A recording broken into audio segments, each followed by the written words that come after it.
Corona योद्धा को संबर्धना जनाई ओडिशार मुख्यमंत्री उत्कल संगीत गान निमंते आह्वान क्रमे देश विदेश में बसवास करथुवा ओडिशावासी प्रत्येक स्थान में एका समय उत्कल संगीत गान करी महामारी कोरोना को निपात करने कार्यरत कोरोना योद्धा मान उत्साहित करथिले।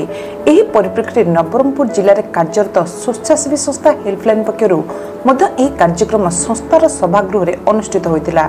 एही कार्यक्रम में संस्थार निर्देशक दुर्गा प्रसाद मल्लिक, सभापति कृष्ण प्रसाद पट्टनायक, संपादक यामी अनिल कुमार पात्र, उपसभापति इंजीनियर चंदना मल्लिक, वरिष्ठ सभ्या कुसुम नायक, सभ्या साईकृति पंडा, कल्याण सामल, पिंटू पायक, चंदन पट्टनायक समेत स्वयं सहायक गोष्ठीर महिला माने उपस्थित रही कोरोना योद्धा उद्देश्य उत्कल संगीत गान करथिले।